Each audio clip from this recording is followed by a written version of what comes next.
Hello friends, नवीन वर्ष नवीन video. 1 जानेवारी हा दिवस काय फक्त नवीन वर्षासाठीच नव्हे तर एका ऐतिहासिक दिनानिमित्त ओळखला जाणारा दिवस आहे। तो दिवस म्हणजे भीमा कोरेगाव शौर्य दिन। आज 1 जानेवारी 2026 रोजी 208वा शौर्य दिन साजरा करण्यासाठी मी आणि माझा भाऊ सकाळी 7 वाजता घरातून निघालो होतो। वर्षाची सुरुवात ही आपल्या व आपल्या पूर्वजांचा इतिहास जाणून करावी असं आम्ही ठरवलं होतं। त्यासाठी आम्ही दोघे भाऊ बहीण निघालो होतो आणि तिथे जाऊन आम्हाला कृतज्ञता ही काय असते, ती कशी व्यक्त केली जाते याचे प्रत्यक्ष उदाहरण पाहायला मिळाले। बौद्ध समाज, ज्याला दलित समाज असेही म्हटले जाते, तो समाज आमच्या कृतज्ञतेच्या बाबतीत एखाद्या देवदूतालाही मागे टाकेल हे आजच्या दिवशी पाहायला मिळाले। आणि खरोखरच उपकारांची जाण ठेवणारा समाज आजच्या दिवशी इतक्या मोठ्या संख्येने 500 महार वीरांना अभिवादन करण्यासाठी एकत्र आलेला पाहून खूप भारी वाटले। भीमा कोरेगावला जाण्यासाठी आम्ही मरकळ मार्गे निघालो होतो व मार्गात जाताना तुळापूर येथे छत्रपती संभाजी महाराजांची समाधी आम्हाला लागली होती व ती समाधी पाहण्यासाठी आम्ही तुळापूर येथे भेट दिली व तिथे जाऊन खरोखरच आम्हाला ती जागा खूप आवडली, कारण मन प्रसन्न करणारे असे संगमेश्वर महादेवाचे मंदिर तिथे होते आणि ते मंदिर पाहून खरंच खूप भारी वाटले। आणि तेथील समाधी पाहून आमचे डोळे तृप्त झाले, कारण आम्हाला आमच्या राजांच्या मुलाची समाधी तिथे बघायला मिळाली आणि तिथले निसर्गरम्य वातावरण पाहायला मिळाले। एवढंच नव्हे, तिथे खूप छान भीमा नदी होती। भीमा नदीच्या काठी असलेली ही आपल्या छत्रपती संभाजी महाराजांची समाधी आहे।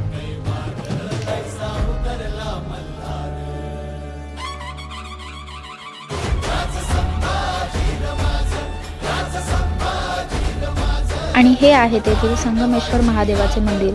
चला आता आपण मंदिर बघूया। मंदिराच्या आजूबाजूला संपूर्णपणे दगडाचे बांधकाम आहे व तेथेच आपल्या छत्रपती संभाजी महाराजांची समाधी आहे। मंदिरातून आत जाताना खूप मोठा असा वरांडा लागतो व त्याच वरांड्यात एक कळस सुद्धा आहे। तिथेच पाण्याचा नळ सुद्धा आहे हातपाय धुण्यासाठी।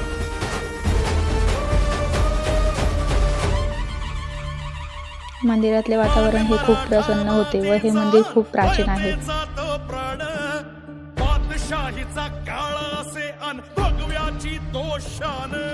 आम्ही सकाळीच निघालो होतो त्यामुळे येथे जास्त गर्दी नव्हती, पण दुपारी जेव्हा आम्ही परतीला आलो होतो तेव्हा इथे भरपूर गर्दी होती। बरेच लोक इथे आले होते।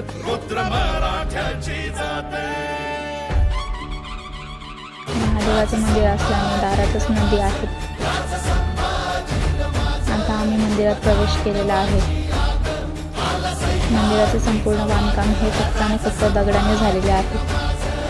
बरेच भाविक नागरिक येथे दर्शन घेण्यासाठी आतमध्ये गेलेले आहेत।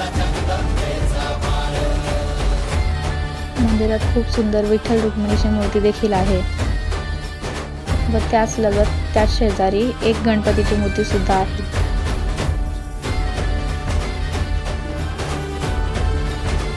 मंदिराचा परिसर हा खूप भारी आहे व खूप निसर्गरम्य आहे।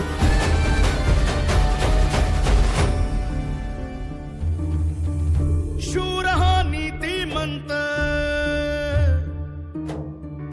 रुद्र हा कीर्तिवंत।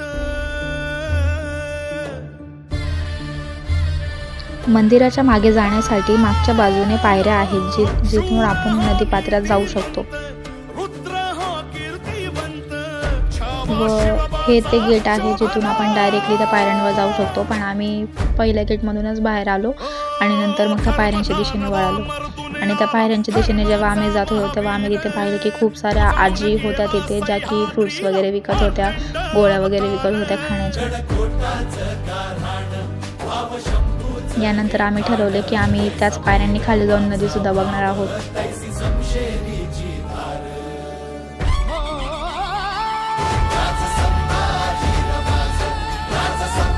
येथील वातावरण खूप मन प्रसन्न करणारं होतं व आम्हाला तिथे सकाळी जाऊन खूप छान वाटले।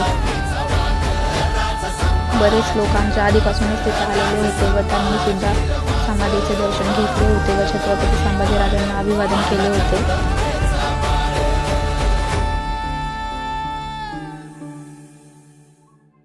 आता आम्ही भीमा नदी बघण्यासाठी त्या नदीच्या पात्राकडे जात आहोत।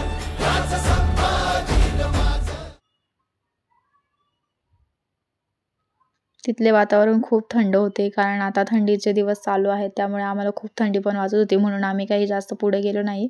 मी व माझा भाऊ एका साईडला थांबूनच बघत होतो।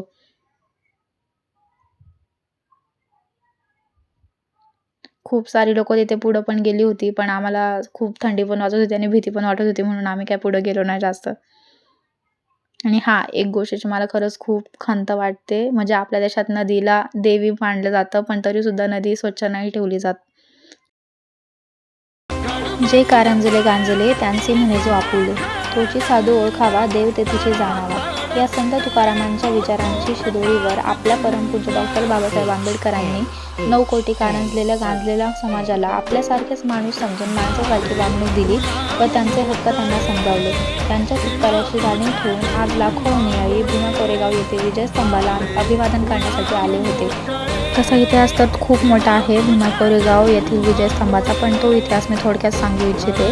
1 जानेवारी 1818 रोजी पाचशे महारांनी 28,000 पेशव्यांविरुद्ध विजय मिळवला होता आणि तो विजय केवळ सैनिकी विजय नसून पेशव्यांच्या जातीय भेदभावाविरुद्ध, महार समाजाच्या स्वाभिमानाचा आणि अन्यायाविरुद्धच्या संघर्षाचा विजय मानला जातो.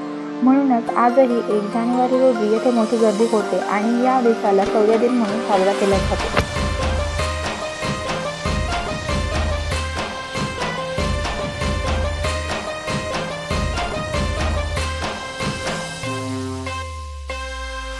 तुझे वृक्ष होतात कैका समाज, हिरवी हिरवी पाने आली तयालाच आज. तुझे वृक्ष होतात कैका समाज. जर तुम्हाला हा ब्लॉग आवडला असेल तर लाईक करा, कमेंट करा, शेअर करा आणि सबस्क्राईब करा.